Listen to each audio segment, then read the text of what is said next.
श्री स्वामी समर्थ मैत्रिणींनो, स्वागत आहे तुमचं आजच्या व्हिडिओमध्ये. कशा आहात तुम्ही?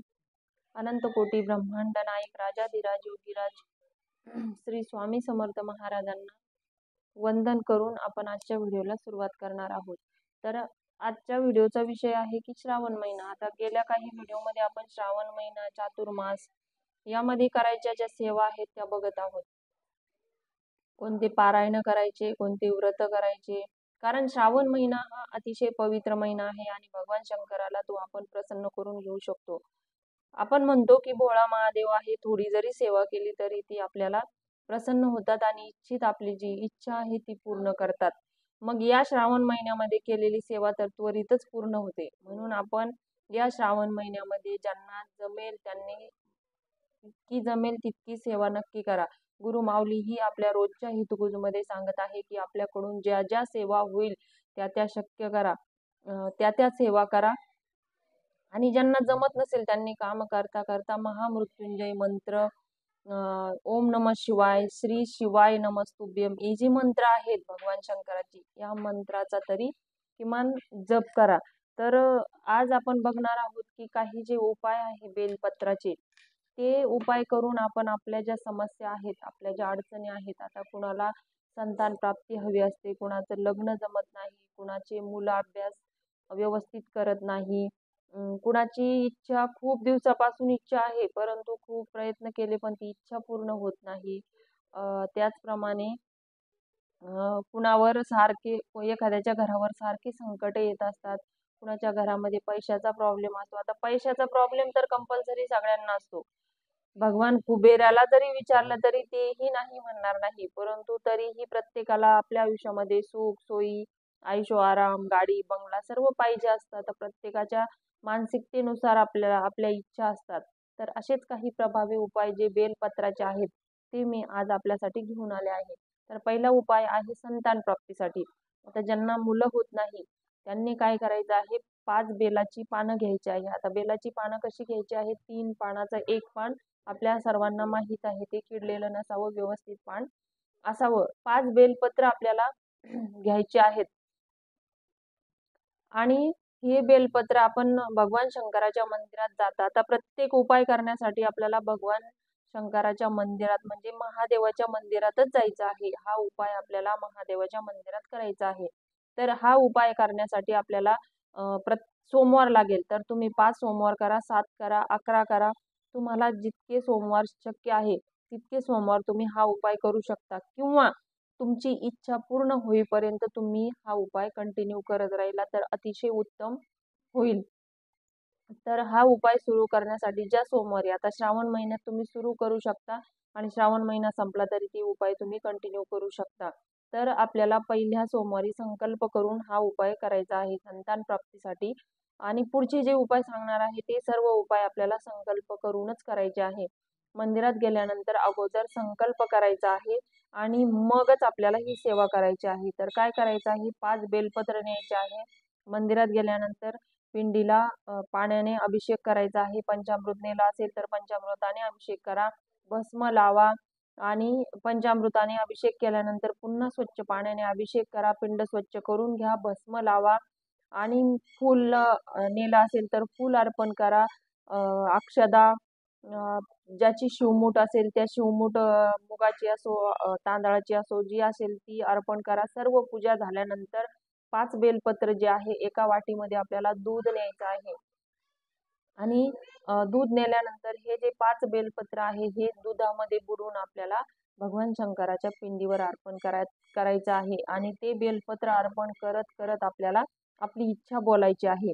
तर असा उपाय केल्याने आपल्या आयुष्यामध्ये नक्कीच लवकरच संतान योग प्राप्त होण्यास मदत होईल आणि आपली समस्या जी आहे ती दूर होईल. त्याचप्रमाणे दुसरा उपाय आहे की आपण म्हणतो की माझी खूप दिवसाची इच्छा आहे पण पूर्णच होत नाही, मी खूप नवस केले, सायास केले, परंतु माझी इच्छा पूर्ण होत नाही. खूप जुनी जर इच्छा असेल आपली तर काय करायचं आहे, आता हे उपाय प्रत्येक सोमवारी करायचे आहे आणि संकल्प करून 5 सोमवार करा, 7 करा, 11 करा, परंतु प्रत्येक सोमवारी आपल्याला हे उपाय करायचे आहे. तर खूप दिवसाची जुनी जर इच्छा आपली पूर्ण होत नसेल तर काय करायचं आहे, दूध आणि मध एकत्र करायचं आहे आणि ती भगवान शंकराच्या पिंडीला आपल्याला अर्पण करायचा आहे, त्याचा अभिषेक पिंडीवर आपल्याला करायचा आहे. हा अभिषेक करत असताना अगोदर स्वच्छ पाण्याने अभिषेक करायचा, नंतर दूध आणि मधाना एकत्र करून करायचा आणि नंतर पुन्हा स्वच्छ पाण्याने करायचा, हे लक्षात ठेवायचं. पिंड तशीच अस्वच्छ ठेवून आपण घरी यायचं नाही. त्याचप्रमाणे तिसरा जो उपाय आहे की ज्यांचे लग्न जमत नाही, आता खूप जणांना समस्या आहे की लग्न जमत नाही, खूप वय होऊन गेलं आहे, परंतु लग्नाच्या ज्या समस्या आहे, जर मुलं करत नसतील तर आईनेही हा उपाय केला तरीही चालतो. तर काय करायचं आहे, दुधामध्ये केशर मिक्स करून भगवान शंकराच्या पिंडीवर आपल्याला अर्पण करायचं आहे. ही संकल्पयुक्त सेवा आहे. या सेवा केल्याने नक्कीच आपल्याला फरक पडेल आणि शक्यतो आपली इच्छा पूर्ण होईपर्यंत कंटिन्यू करत राहा. इच्छा पूर्ण झाल्यावर संकल्प सोडून आपण ती सेवा बंद करू शकतो. तर दुधामध्ये केशर मिक्स करून आपल्याला भगवान शंकराच्या पिंडीवर अर्पण करायचं आहे. त्याने आपल्या आयुष्यामध्ये लग्न योग जो आहे तो जुळून येण्यास मदत होईल. त्याचप्रमाणे आपण खूप साऱ्या इच्छा बोलतो, मग आपण म्हणतो मी भगवान शंकराची सेवा करतो, माझी इच्छा पूर्ण होत नाही. परंतु आपण बघतो, जेव्हा आपण भगवान शंकराच्या मंदिरात जातो, महादेवाच्या मंदिरात जातो, तेव्हा आपण बाहेर नंदी महाराजांचं दर्शन घेतो आणि नंदीच्या कानात आपली इच्छा बोलतो. मग आपण ह्या ज्या सेवा करतो, जर आपल्याला शक्य असेल तर जे आपले नंदी महाराज आहेत, जे जो बैल आहे त्याला शक्य जर असेल तुम्ही तर या सेवा करत असताना त्याला हिरवा चारा खाऊ घालण्याचा प्रयत्न करा, जेणेकरून आपली इच्छा जी आहे ती लवकरात लवकर पूर्ण होईल. त्याचप्रमाणे पुढचा उपाय आहे की आजारपण. आता काही घरामध्ये खूप दिवसापासून जुनाट आजार असतात, खूप लोक परेशान असतात, दवाखाना करत असतात, परंतु दवाखाना हा चालू ठेवायचा आहे आणि दवाखान्याच्या ज्या औषधी आहेत त्या औषधाबरोबर आपल्याला काय करायचं आहे की बेलाची पानं, 5 बेलाची पानं, प्रत्येक उपायासाठी 5 बेलाची पानं घेतली तरी चालेल, त्यापेक्षा जास्त घेतली तर हरकत नाही, परंतु कमीत कमी 5 बेलाची पानं आपल्याला घ्यायची आहे. तर त्या बेलाच्या पानाला आपल्याला चंदन लावायचं आहे. चंदन लावा किंवा मग चंदनाचं जर अत्तर असेल तर अतिशय उत्तम. ते बेलाच्या पानाला लावून आपल्याला भगवान शंकराच्या पिंडीवर अर्पण करायचं आहे. याने काय होईल तर आपल्या घरामध्ये जे आजारपण आहे ते नक्कीच दूर होईल. यासोबत आपल्याला औषधही वेळेवर घ्यायची आहे. याने आपल्या घरातील जुन्यातला जुना आजारी व्यक्ती जर असेल तर तो ठीक होण्यास मदत होईल, किंबहुना 100% तो ठीक होईल. आता महत्वाचा महत्वाचा उपाय आहे की आपल्या घरामध्ये आपले मुलं अभ्यास करत नाही, तर मुलांच्या अभ्यासासाठी हा उपाय मुलांनी केला तर अतिशय उत्तम आहे. आणि नाही जर मुलं ऐकत नसतील तर आईने हा उपाय करावा. तर काय करायचं आहे, 5 किंवा 7 बेलाची पानं घ्यायची आहे आणि त्या बेलाच्या प्रत्येक पानाला मध लावून भगवान शंकराच्या पिंडीवर आपल्याला अर्पण करायचे आहे. असा उपाय केल्याने, प्रत्येक सोमवारी असा उपाय केल्याने आपल्या मुलांच्या अभ्यासामध्ये खूप प्रगती आपल्याला दिसून येईल.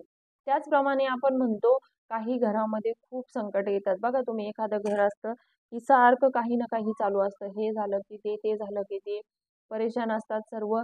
तर अशा लोकांनी काय करायचं आहे की 5 बेलपत्र न्यायचे आहे.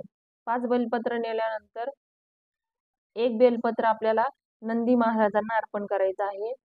मंदिरात गेल्यानंतर 3 बेलपत्र भगवान शंकराच्या पिंडीवर अर्पण करायचं आहे आणि एक बेलपत्र आपल्याला जी अशोक सुंदरीची जागा आपल्याला सांगितली आहे. आदरणीय प्रदीपजी मिश्रा यांनी आपल्याला सर्व पिंडीबद्दल माहिती सांगितली आहे आणि सर्वांना ते माहीत आहे. तर अशोक सुंदरीची जी जागा आहे त्या जागेवर एक बेलपत्र अर्पण करत करत आपल्याला इच्छा बोलायची आहे. आता हे जे बेलपत्र आपण अर्पण करणार आहोत, हे अर्पण करत असताना आपल्या इच्छा मनामध्ये बोलत राहायच्या आहे आणि जेव्हापासून आपण घरातून निघू तेव्हापासून ओम नमः शिवाय मंत्राचा जपही आपल्याला करायचा आहे. आता शेवटचा जो उपाय आहे अतिशय महत्वाचा आहे की पैसा. पैसा कुणाला नकोय? कुबेर भगवंताला विचारलं तरी तेही नाही म्हणणार नाही की मला पैसा नकोय. तर पैसा सर्वांना हवा आहे, कारण आजकाल पैशामुळं सुख आहे. आता पैशामुळं सुख आहे की नाही हे हा प्रत्येकाचा वैयक्तिक प्रश्न आहे, परंतु आपल्याला साधा जर उपाय म्हणला, मजूर जर असेल तरी त्यालाही थोडा तरी पैसा लागतो जगण्यासाठी. म्हणून पैसा हा जीवनामध्ये खूप आवश्यक आहेच. तर काय करायचं आहे, 5 बेलपत्र घ्यायचे आहे आणि ओम नमः शिवाय, ओम नमः शिवाय या मंत्राचा जप करत करत ती बेलपत्र आपल्याला भगवान शंकराच्या पिंडीवर अर्पण करायची आहे. तर हाही संकल्पयुक्त उपाय आहे.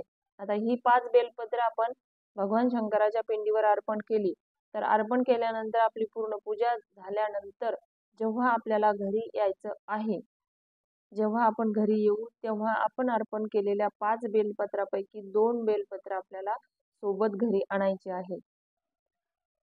तर 5 अर्पण केलेल्या बेलपत्रापैकी 2 बेलपत्र आपल्याला घरी घेऊन यायचे आहे. आता घरी आणल्यानंतर या बेलपत्राचं काय करायचं आहे, तर ती बेलपत्र आपल्याला आपल्या तिजोरीमध्ये ठेवून द्यायची आहे. आता ही बेलपत्र आपल्याला पुढच्या श्रावणापर्यंत तिजोरीमध्ये तशीच ठेवायची आहे. हा खूप प्रभावी उपाय आहे. हे जे सर्व उपाय आहेत ते खूप प्रभावी आहेत. तुम्ही करून बघा. नक्कीच तुम्हाला 100% सांगते तुम्हाला अनुभव येईल. तर हे बेलपत्र तिजोरीत ठेवायचं आहे पुढच्या वर्षीपर्यंत. आणि तुम्ही ऑब्झर्व करा की तुम्हाला पैशामध्ये काय बदल दिसून येईल. तुमच्या घरामध्ये पैशाची आवक वाढलेली असेल, हे 100% मी तुम्हाला सांगते. तर अशा अनेक उपायासोबत मी व्हिडिओ घेऊन येत असते. तर माझे व्हिडिओ जे आहेत ते कुठलेही म्हणजे त्यामध्ये फ्रॉडपणा नाही किंवा मग खोटेपणा नाही. जे व्हिडिओ आहेत ते ग्रंथाच्या आधारे असते. प्रत्येक ग्रंथातून हे व्हिडिओ मी पुस्तकातूनच तुम्हाला सांगत असते आणि कुठलाही फसवण्याचा काही प्रकारही त्यामध्ये नाही. फक्त आपल्याला कोणताही उपाय करण्यासाठी महत्त्वाचा आहे तो आपली भक्ती, आपला विश्वास आणि आपली मेहनत. प्रत्येक उपाय करत असताना मेहनतही आपल्याला करावी लागेल. आपल्याला जी गोष्ट साध्य करायची आहे त्याच्यासाठी आपल्याला प्रयत्नही करत राहावे लागेल. तर प्रत्येक प्रयत्न करताना आपल्याला भगवंताची, अध्यात्माची जोड ही लागतेच. म्हणून प्रत्येक उपायासोबत प्रयत्नही करा, मेहनतही करा आणि आपल्याला पाहिजे ते मिळवा. तर व्हिडिओ आवडल्यास लाईक, शेअर आणि सबस्क्राईब करायला विसरू नका. तर आजचा व्हिडिओ इथेच थांबूया. सर्वांना श्री स्वामी समर्थ.